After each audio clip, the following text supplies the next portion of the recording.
Halo semuanya, kali ini kita akan membahas tentang laksamana wanita pertama di dunia, Malahayati.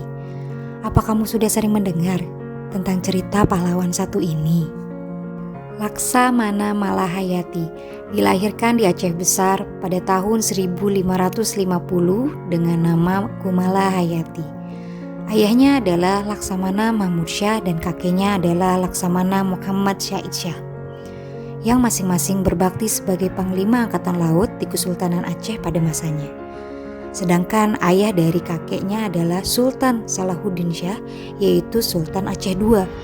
Dari sinilah semangat kelautan dan nasionalisme Malahayati muncul. Sejak kecil, Malahayati tidak terlalu suka bersolek. Ia lebih gemar berlatih kegiatan ketangkasan yang didominasi oleh anak laki-laki, seperti bela diri, berkuda, dan memanah. Dengan semangat dan bakat yang diturunkan ayah dan kakeknya, maka tidak mengherankan jika pada masa remaja, Malahayati memilih jalur militer sebagai pilihan hidupnya. Dia kemudian memilih mengikuti jejak ayah dan kakeknya dengan menempuh pendidikan militer di Akademi Angkatan Bersenjata, jurusan Angkatan Laut di Ma'had Baitul Maqdis, yang tenaga pengajar dan instrukturnya banyak dari perwira Turki Utsmani. Di akademi ini, Malahayati berjumpa dengan seorang perwira senior Kesultanan Aceh yang di kemudian hari menjadi suaminya. Bermula dari pertempuran di Teluk Haru, perairan Malaka antara Kesultanan Aceh dengan Portugis, armada laut Kesultanan Aceh dipimpin langsung oleh Sultan Alauddin Riyayat Shah Al-Mukamil, dibantu 2 orang laksamana. Pertempuran sengit itu dimenangkan oleh armada laut Kesultanan Aceh. Armada laut Portugis berhasil dipukul mundur, namun suami Malahayati gugur dalam pertempuran ini. Setelah ditinggal wafat suaminya, Malahayati mengunjungi para ulama besar di Aceh untuk meminta nasihat sehubungan dengan keinginannya membentuk laskar perempuan yang beranggotakan para janda tentara yang gugur di medan perang. Tujuannya untuk memperjuangkan nasib rakyat Aceh pada umumnya dan para janda prajurit yang gugur di medan pertempuran khususnya. Setelah mendapatkan support dari para ulama besar Aceh, Malahayati memberanikan diri untuk mengusulkan kepada Sultan Alauddin Riyayat Shah Al-Mukamil untuk membentuk pasukan khusus tersebut. Usulan Malahayati disambut baik oleh Sultan, bahkan selain mengangkat Malahayati sebagai pimpinan pasukan khusus tersebut, Sultan juga menugaskan Malahayati melindungi pelabuhan-pelabuhan dagang di Aceh. Segera setelah mendapat kepercayaan dari Sultan untuk membentuk pasukan khusus wanita, Malahayati merekrut 2.000 janda prajurit yang gugur di medan perang. Ia memberikan pelatihan fisik dan strategi perang, sehingga mereka menjadi prajurit-prajurit kesultanan yang tangguh. Malahayati juga membangunkan semangat mereka bahwa sebagai wanita juga berhak atas kesempatan syahid di medan perang. Di kemudian hari, pasukan ini dikenal dengan nama Inong Bale.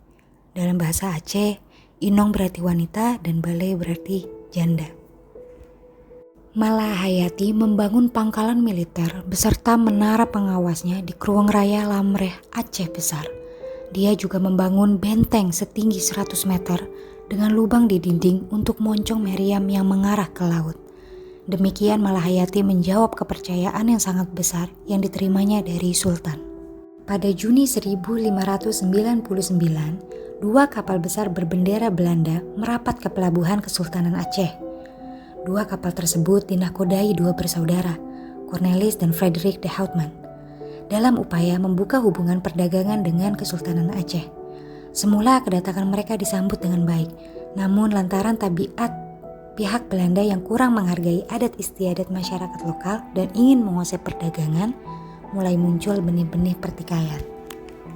Menyadari situasi mulai panas, Cornelis dan Frederik de Houtman berkoordinasi di atas kapal mereka, mempersiapkan diri untuk menghadapi serangan yang mungkin akan terjadi. Sultan Alauddin memerintahkan Laksamana Malahayati menyerbu 2 kapal Belanda yang masih bertahan di Selat Malaka itu. Terjadilah pertempuran di tengah laut. Armada Belanda kewalahan menghadapi ketangguhan pasukan Inong Bale yang beranggotakan ribuan janda berani mati pimpinan Laksamana Malahayati. De Houtman bersaudara mencoba pergi menjauh dari perairan Aceh, Tetapi armada Inong Bale berhasil mengejar kapal Cornelis de Houtman. Laksamana Malahayati dan pasukan Inong Bale melompat naik ke atas kapal Cornelis de Houtman. Terjadi pertempuran di geladak kapal Belanda itu antara pasukan Inong Bale dan pasukan Belanda, hingga akhirnya terjadi duel 1 lawan 1 antara Laksamana Malahayati dan Cornelis de Houtman. Laksamana Malahayati menggenggam erat rencong di tangannya, sementara Cornelis de Houtman bersenjatakan pedang panjang. Laksamana Malahayati berhasil menikam Cornelis de Houtman hingga tewas di atas geladak kapalnya sendiri.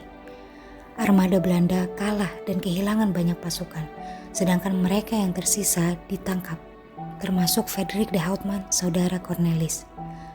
Berita kekalahan armada Belanda ini tersebar sampai ke Eropa dan sangat mempermalukan kerajaan Belanda. Selanjutnya, Belanda mengirim delegasi perundingan damai ke Aceh dalam rangka memperbaiki hubungan dan membebaskan Frederik de Houtman. Sultan Alauddin menunjuk Laksamana Malahayati mewakili Kesultanan Aceh. Perdamaian terwujud. Frederik de Houtman dilepaskan, namun Belanda harus meminta maaf dan membayar ganti rugi kepada Kesultanan Aceh. Di lain kesempatan, Inggris hendak membuka jalur perdagangan menuju Banten di Pulau Jawa melalui perairan Aceh dan Selat Malaka. Reputasi Laksamana Malahayati sebagai penjaga pintu gerbang perairan Aceh membuat Ratu Inggris Elizabeth I lebih memilih untuk menempuh jalan damai dengan Kesultanan Aceh. Ratu Elizabeth I mengutus James Lancaster menjadi duta perundingan dan Laksamana Malahayati ditunjuk oleh Sultan Alauddin mewakili Aceh. Dalam literatur sejarah Universitas Oxford, dikatakan bahwa delegasi Inggris sangat kagum dalam kemampuan berdiplomasi Laksamana Malahayati yang cerdas. Dalam menggeluti aktivitas militer dan politik, Laksamana Malahayati juga memiliki peranan penting dalam mengantarkan Kesultanan Aceh menuju puncak keemasannya. Dia telah menjadi legenda dalam masyarakat Aceh dan juga dikenal oleh para sejarawan internasional dari Inggris, Belanda, Portugis, Spanyol, Prancis, bahkan Cina. Tercatat dalam buku Peace in Aceh dari Damian Kingsbury, Laksamana Malahayati adalah laksamana perempuan pertama di dunia modern, Panglima Armada Inong Bale, Komandan Protokol Istana, dan Kepala Badan Rahasia Kesultanan dan juga seorang diplomat.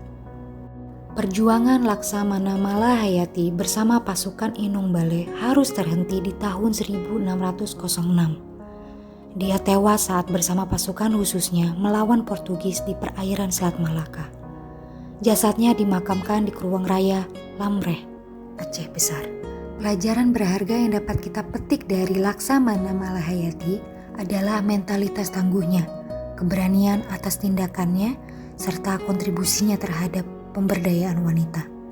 Bahwa ia percaya wanita mampu memimpin dengan bijaksana demi tercapainya cita-cita bersama.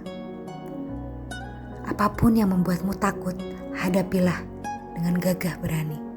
Terima kasih telah menonton video ini. Semoga video ini dapat bermanfaat untuk kita semua.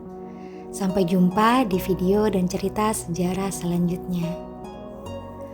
Pelajaran berharga apa saja yang dapat kamu petik dari sosok Laksamana Malahayati ini? Komen di bawah ya.